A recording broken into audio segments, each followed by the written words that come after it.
Entrepreneurs, 70% of all businesses fail to make it to the next generation.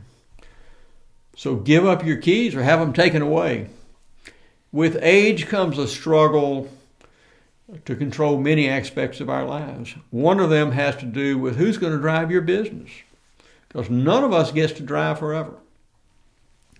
This drama plays out all over America every day. Sometimes the aging person, realizing their frailty, surrenders the driver's license. Other times, this turns into a power struggle with significant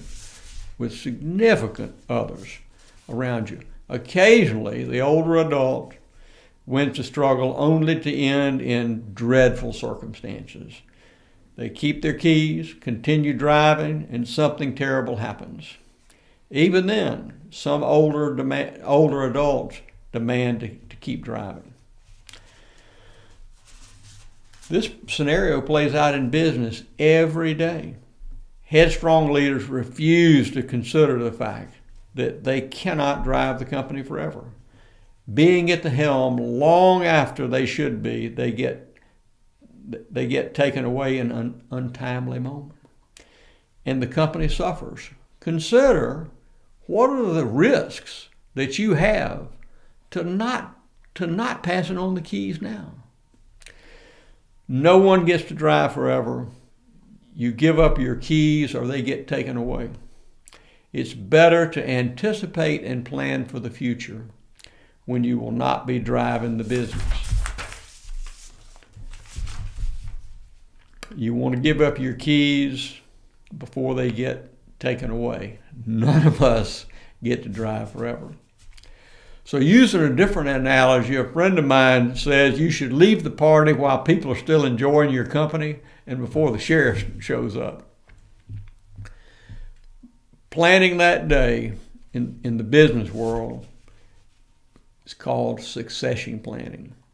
And the first step, realize that your business needs a successor. There is no success without a successor.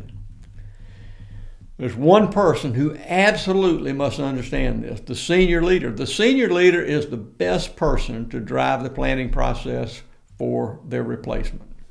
Some thoughts about this plan. At least 10 years before you lose your keys, start planning. Plan for a preferred picture of the future for yourself, for your stakeholders, for your successors, for your staff, for your team, for your family, for your community. And what do you need to step back from to allow them to learn? What areas will suffer in your absence, and how can you plan to strengthen them?